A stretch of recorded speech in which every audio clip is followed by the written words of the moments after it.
Codred, DJ Styles, and Musuka. How you guys doing, Brejins? We're doing good, bro. You? Good. Tuko salama tena sana. It's good to see you as always. Let's jump right into it, Yanni, because the COVID, of course, everybody has been talking about COVID imeleta, digital disruption of doing business. Now, as DJs, let's start with you, DJ Styles. There's a group about 400 plus DJs in there. What are the conversations like, in the DJing world about how people can adapt to the new normal? The conversations are about survival. Yeah. The conversations are about survival. So how can we survive? I mean, the DJ was used to playing in the club and getting paid for playing in the club. The DJ was used to the mixtapes and distributing the mixtapes. The DJ was used to going to do events. Yeah. Clubs are closed. There are no events. And we can't even play on YouTube because Akina Musyoka and his artists will shut us down. It's not me. I don't own YouTube.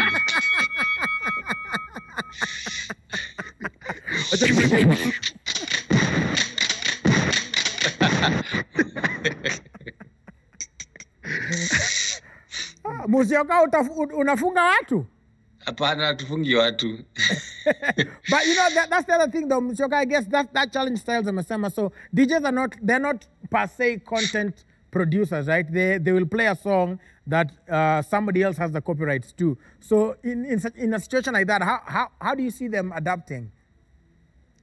Okay, the laws that govern the copyright ownership and the streaming of other people's content, unfortunately, was not set in this country. And the apps that these guys use have legal implications in other territories.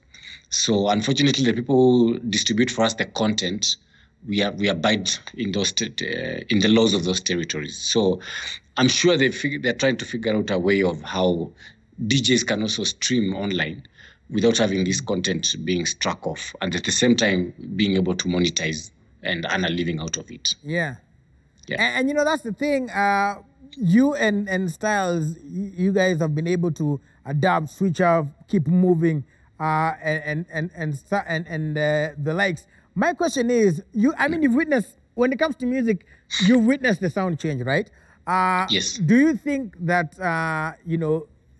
first of all, what are your predictions of where music is going? Because you already also have, I don't know if I can call it a new sound, but like, for example, even the song that has just been released today, Mastingo, Chris Kaiga, Kahush, they've been making some, it's an interesting place they're going, right? Trappish kind of.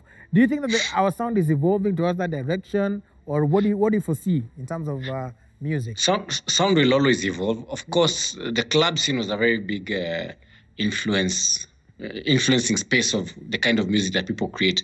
But right now, because people are consuming music very differently, you're going to see songs that, try to reflect that kind of change that people are undergoing through. Because honestly, we don't know how long we're going to get back into the club scene, whereby majority of the pop and hit songs are geared towards.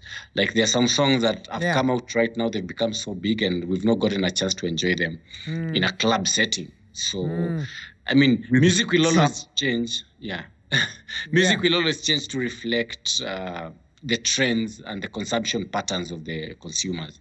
So it's inevitable. And, we as creative and content creators have to adapt to that because people are now consuming music very differently. Yeah. If there's going to be Zoom parties, you're going to look for how music can entertain people in a Zoom setting. Without being flagged. Yeah. All right. Styles, if I'm to ask you, yes, Mr. Oxa said their music, it is beyond doubt that music will have to evolve. Are you, the last time you're actually on the show, like live right here, we talked about, of course, Play KE was one of the biggest discussions. And now that we are playing KE, the sound is evolving, but the direction, do you think that it's taking the right direction? You see, it's the artists have been a bit challenged because whereas artists would purposely make a song for the club and design it for the club, now the club doesn't exist. So we're seeing another trend where artists are now making songs for TikTok. So you make a song and you're jumping on TikTok to make it popular, versus pre-COVID where you want the DJs to push your song in the club. Now you want comedians to push your song. You want dancers push your song. You want dancers to push your songs on TikTok. So we're just left to go, okay, what next? Like, what do you do? What do you do? You just have, you just have to adapt. And it's something the DJs you can see are doing now. There's a certain level of adaptation, even the kind of sets that are being done. Whereas before, when the live stream started, DJs were just playing. Now DJs are now theming their sets, they're getting deeper into the music because the surface won't work anymore. Yeah. Just before we go to the next point, just throw a span in the work. Would it be then, I know not all can do it, but Mr. do you think if DJs doubled as producers, survival would be better, perhaps? I don't know. It's just a progression. You see, not all DJs can become producers. Exactly, yeah. So, me included. I cannot become a producer. So it's just a matter of it's a transition or a growth tactic for DJs who transition from just being DJs to producing actually their own content. And it's a very common trend in the EDM and house scene. So, but that doesn't, the issue about copyright being struck, I'm sure I honestly don't know what's being worked on from an industry perspective, especially from the guys who run the softwares and apps and the legal modalities of everything. But it's something that can be worked on in a way that it favors both content creators and content distributors. All right. And if I'm to jump back to Styles, something that is definitely always talked about in this industry is mentorship and all, because Called Red and all the DJs that are at the stable, helping other DJs get together. Why did you do that, first of all? And apart from making money, but then how important is it to have somebody say, yo, mi nimepitia njia, fanya hivi, do this and the likes? Two things, Willis. Continuity and to build an industry standard. Now, you can't build an industry standard alone as an individual. You need to set a standard with the people you bring up in the team, and you instill the standard in them, and then eventually it raises the whole industry standard up. That's why you find that, and I always say this, DJing in Kenya, the standard of DJing in Kenya as compared to anywhere else in the world, Kenya is the highest per capita. If you go to a town in Busia, the DJ there will kill it, versus if you go to a town in a village in Nigeria, the DJ there will not kill it. So mentorship helps create a standard, create continuity, and make sure that all through the way, DJing improves. Now, if a standard had not been set, then the quality of DJing would have been very low. So how the standard was set, I had a standard, then I mentored Akina Cream and Akina Nautic and all those guys, Akina Catrix. Then they maintain the standard, and then the guys who they mentor maintain the same standard, and it keeps going like that. So it trickles down where everybody, the standard is set. So I'll give you an example, Willis. When I started DJing, everybody came at me for emceeing while DJing. Everybody came at me, and at that time I was like, oh no, noisy DJ. DJs are supposed to keep quiet. Don't give him the microphone. Let the next speak. We don't want him. And that time I was under so much fire. But guess what? I was emceeing. I mentored Hypnotic, Cream, and those guys. They started emceeing. And then Akina Catrix, and they started emceeing. So now I'm emceeing. This level of DJs who've come next to me MC, then it continues. Right. Now, so it's a cycle, I cannot have a DJ who does not MC. That's right. All right. And so for you, Siox, because, we've seen the brand Nadras and they've come through Decimators, etc. And how do you, first of all, what do you look at? How do you pick and say, wewe nataka kufanya kazi na wewe? It's a gamble. It's a gamble, and you hope that the person you've chosen has potential enough for that gamble to pay off. Not all of them will be successful, but you have like a criteria, and you have like a tick box whereby you're like, you fit this, you can do this, yeah. So as long as you fit in that criteria, then we take you on and invest in you as an artist, and we give ourselves time to groom you, develop you, make sure that you become something. So it's a process that takes time, and it's a big gamble. But so far, I've been lucky. The guys I've picked, starting from P Unit to the brand Nadras, Concordis, it kind of works, but it takes time and patience. Yeah, takes time and patience being the key one. Well, I want to end this conversation with some parting shots, but and we'll start with you, Mr. So what would be, if you use your Solomonic wisdom, what would be next? What do you think is next for musicians and artists and DJs and the whole artist realm as we move forward in the new normal? In terms of sound, in terms of music, and also most importantly, getting that moolah. Okay, definitely the digital space, and we have to the digital space.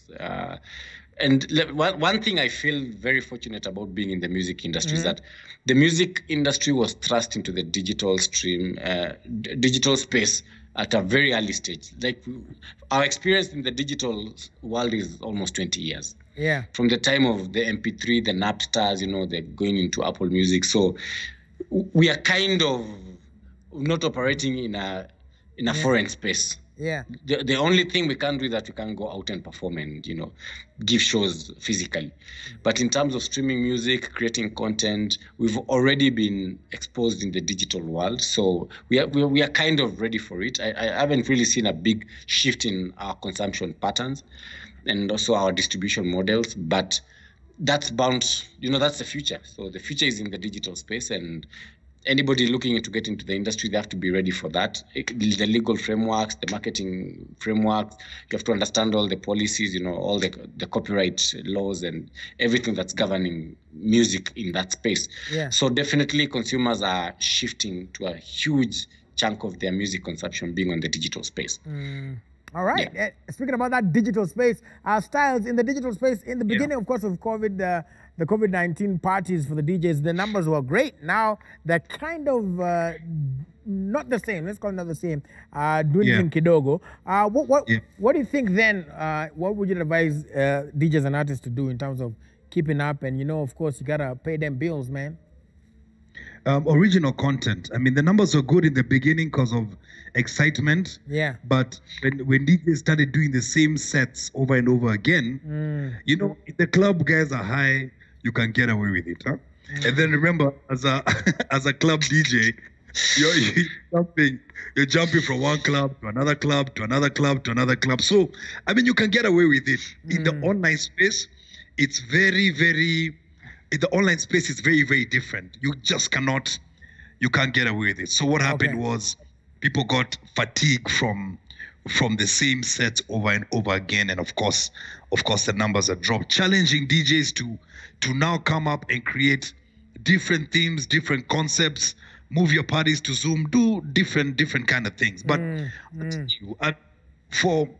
whereas for the artist, there's sort of the artists who had been here for a while and built a good portfolio for working.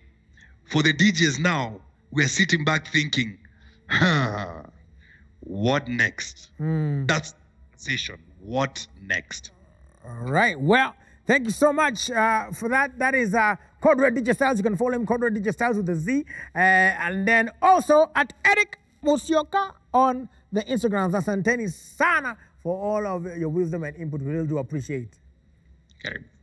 All right. Also, hapa hivi CrossFit niliona unashake kichwa. Ulikuwa unataka kusema nini? Manake uko na ile hoja ile. What do you think DJs can do? I think the live video mixing was a bit monotonous. Okay. People got fed up with it. It's not about being not creative, right? But it was very monotonous. Everyone was doing it. So, and you know, value is when someone is very rare. Okay. So if you see someone doing video mixes each and every day, of course you'll get bored with it. So I think that was the reason why the numbers went down. And the DJs did it at first due to panic. They really panicked. They were like, hey, we don't know what to do now. Let's do live. I want to be relevant.